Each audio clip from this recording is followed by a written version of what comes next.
Hi. Let's get this moving. Close all of these.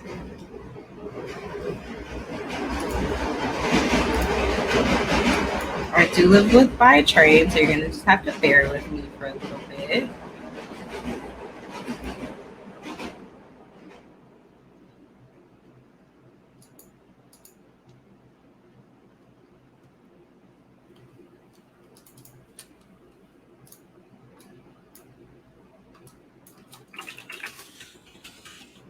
I wanted to get started exactly at 1:30.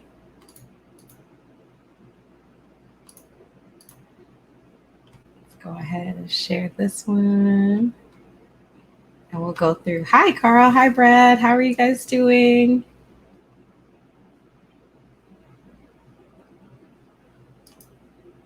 I hope you guys can hear me okay. As I mentioned, I do live by a train, so you may hear that periodically. I'll try to pause when it comes by so we don't have any problems or anything like that.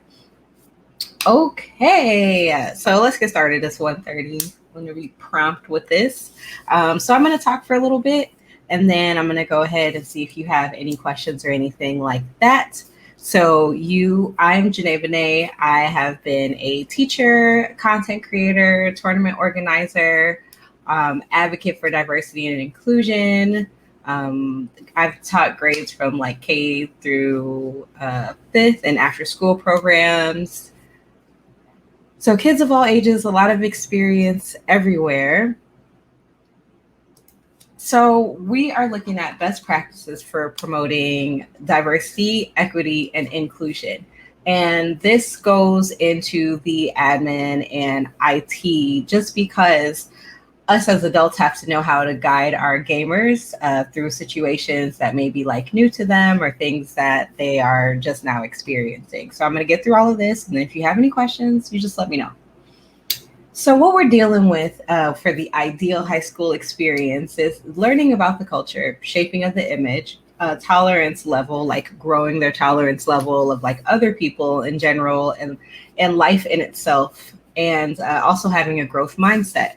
This is what we would like for high school or school to be like in general. These are all the things that we want to embody within the 8 hours a day that kids are going to school, or a little bit less now, depends if you're still doing some virtual learning.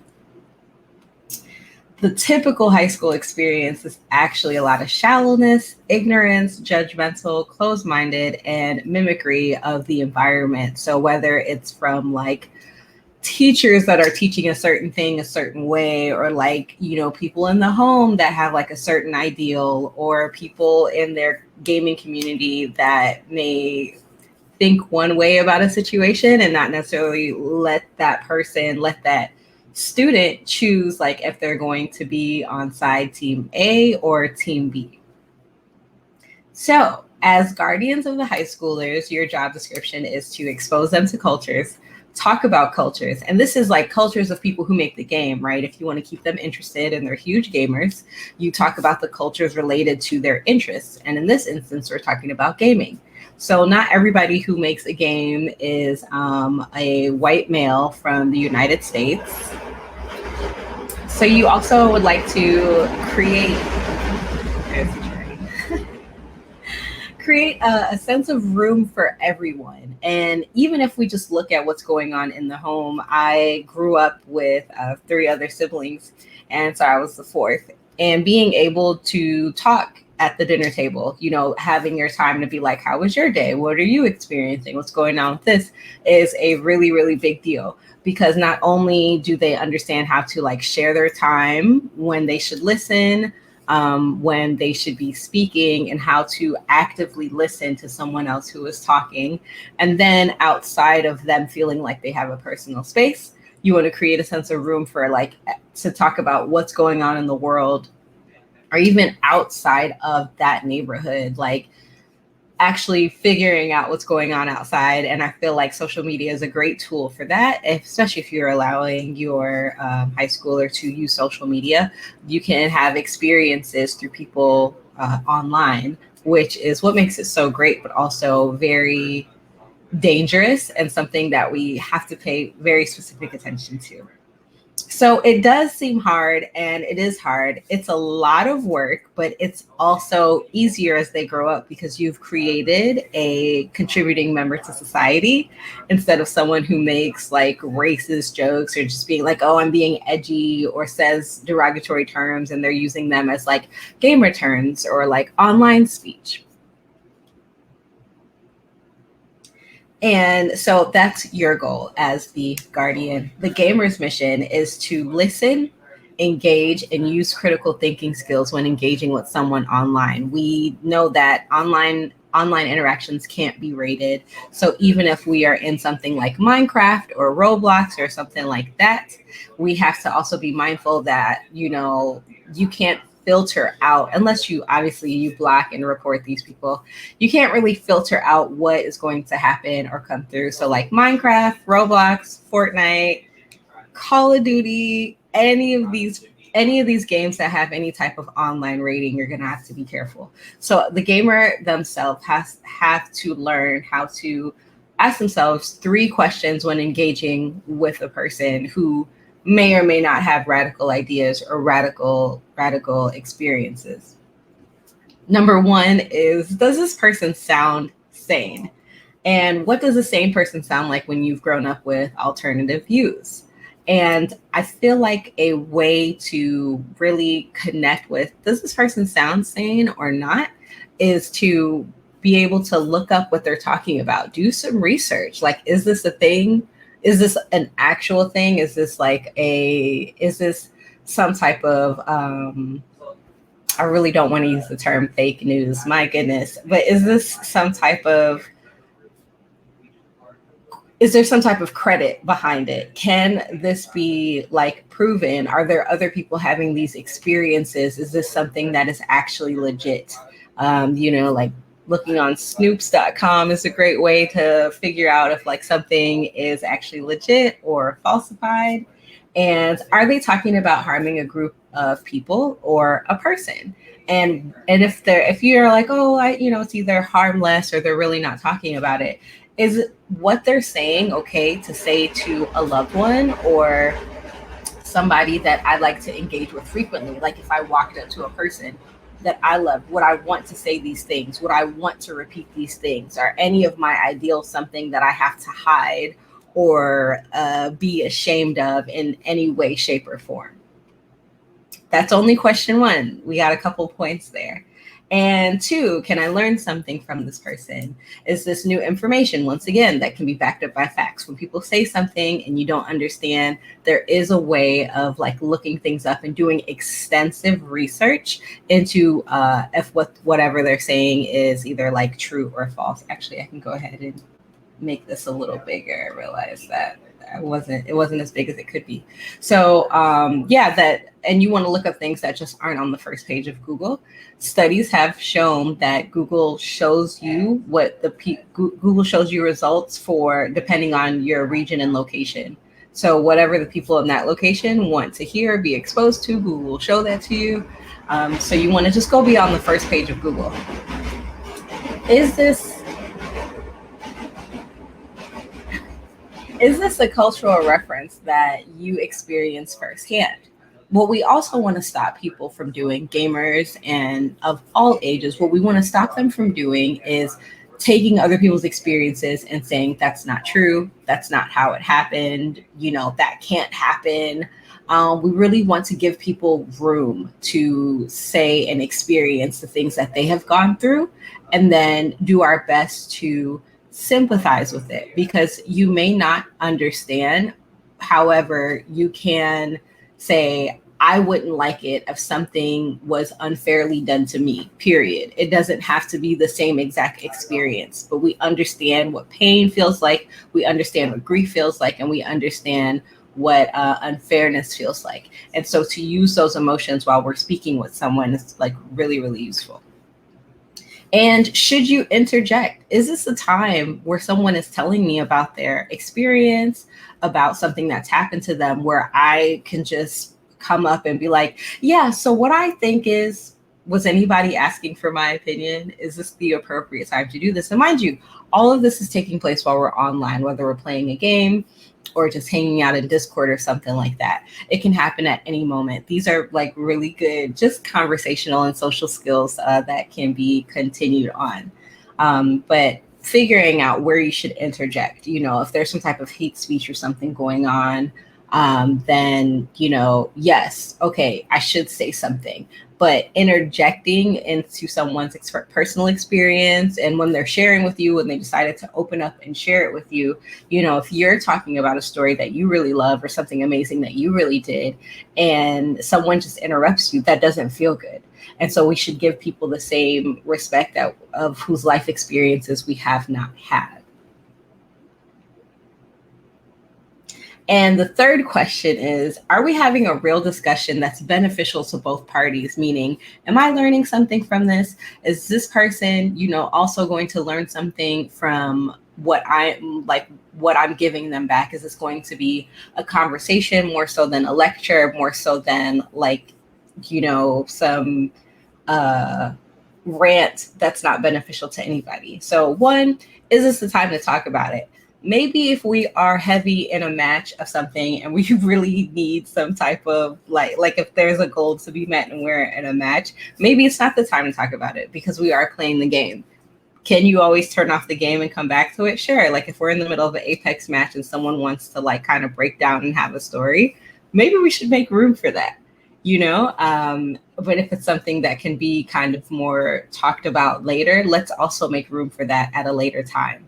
The point is to expand on what people are talking about, and you want them to feel like, okay, I have a voice, and this is going to be a safe place for me to say what I need to say.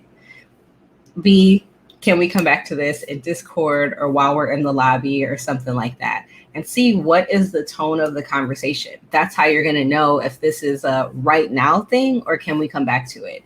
Like if it's something serious where someone is talking about any type of self-harm, or they are just really distraught and feel like they really need a friend, maybe we just cut off the game for a little bit and talk about it, or if we can do both, you do both.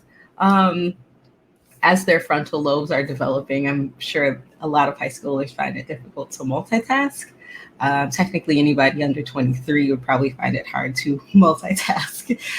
So yeah, you want to figure out the tone of the conversation and see if this is something that we should stop everything that we're doing and come back to it, or stop everything we're doing at that moment to talk about it, or come back to it at a later time when we can give somebody our full attention. And some of the best and worst interactions have happened online. The better ones being, I learned something, I spoke to somebody of a different culture, and I learned about something that you can't necessarily read about on the news unless you're specifically looking for it because it's not page one stuff. The goal is to maximize joy and minimize fear, meaning gaming is a pleasant experience for everybody, no matter who you are, your background, what game you're playing, what system you're playing on. Gaming is a joy, unless you're going to rage quit, then that's different. But, the game developers knew that was going to happen.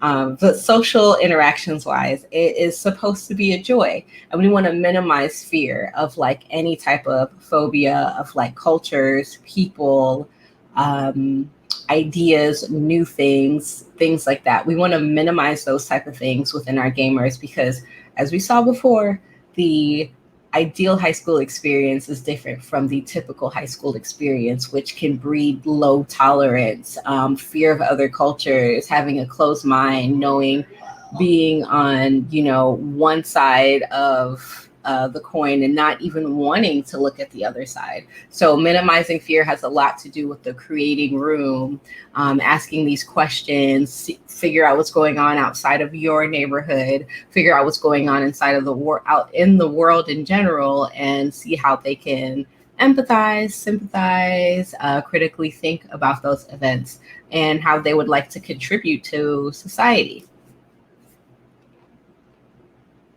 So helping young gamers to learn to take joy in celebrating or simply being in the presence of people who are different without making the difference the subject of the conversation is an important skill.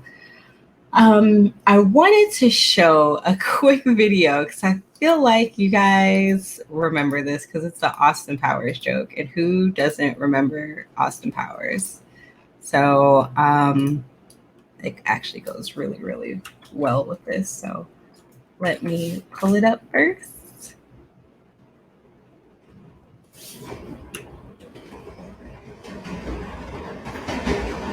And this is just perfect. This is perfect. A perfect example of what's going on. So let's see if I can go ahead and switch over screens really quickly. And he's on like that for a while where they're struggling to not make his mole the topic of conversation. And that is not something that we want to do. With the gamers, we want to make sure that like, okay, we can recognize the difference, but it's not, it doesn't have to be the topic of conversation, like race, gender, sexual orientation, culture, religious beliefs. We can recognize those things without having to be like, oh, well, of course you don't do this because, you're insert a trait of theirs here. Like that is completely inappropriate. And I know the cool thing now is to be like an edgelord, but there's a difference between being like racist, bigot, and all of those things and actually being able to like tell a joke. And especially like not bringing up someone's disability or anything like that if they are not willing to talk about it. So we want to engage them in like real world scenarios and cultures and give them the tools to comprehend when something is different and not bad. That will help their critical thinking skills. So then they don't have to focus on that one things that we want to teach everywhere is we want to teach respect, we want to teach boundaries, we want to teach when to listen and how to stand up for others that are facing like bullying, racism, or any type of unfair treatment. And I feel like that would be a personal journey. Not everyone is like a fighter, so I'm not like saying that everyone should get into a fist fight every time something's happening, but more so teaching like what are the ways that I can assist in this person, whether it's just being next to them and being there when like this is happening and trying to de-escalate the situation and letting that person know that they aren't alone, or or if I have the ability to just flat out like stop the situation, what does that look like to me and the skills that I have, and teaching when to listen.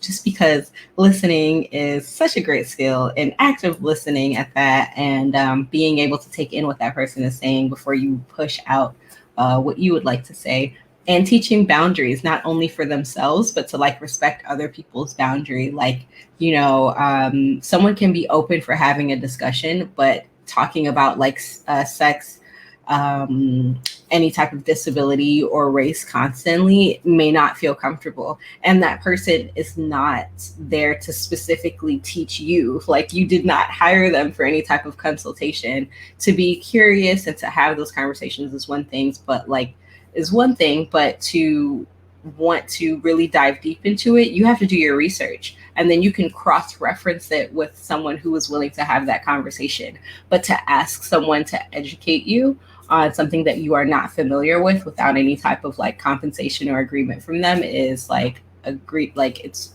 extremely rude and it's extremely exhausting. And then, once you have the information, a very good example that I have is when a lot of Black people from the diaspora are sharing their online experience. A lot of non-Black people will say, well, I've grown up with Black people and they've never said this was a problem, or I haven't experienced this. Well, you're also are not Black. You're also not from that diaspora. So while you may think that someone is just giving you all of their information or all of their life experiences, they are not. Because once again, it's exhausting and it's tiring, and not every day is a conversation to be like, yo, here's how hard my life is today, or here's something that I deal with all the time. So that is the end of that. And I'm going to go ahead and let questions flood in, or just about, anything, if it was any of the slides or any other ways, if you have specific questions on any other ways of how to promote best practices for creating diversity, equity, and inclusion, you can go ahead and ask them.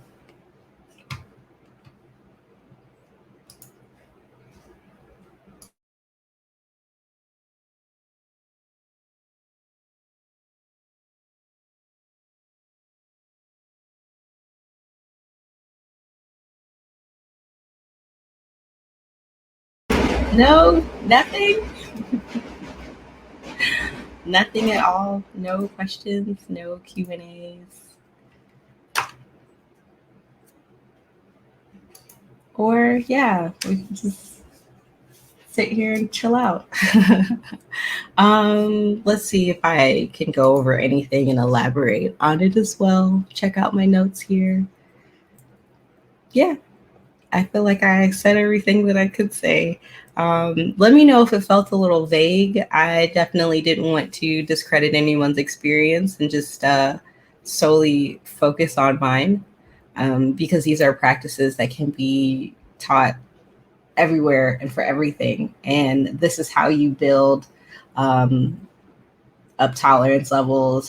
This is how you build on diversity. This is how you create inclusion, is giving them the tools to critically think for themselves of like what conversation should we have, like what exactly is foolishness, and where they can thrive and create safe spaces for other people.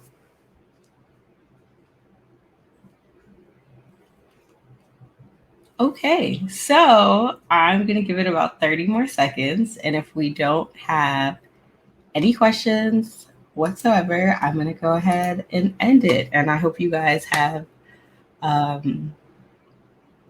great rest of the conference.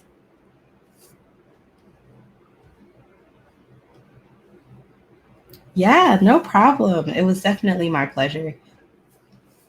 High school can be tough. Teaching high schoolers can be tough. Raising them can be tough. It's just tough. It's tough in general. Yeah, of course, no problem.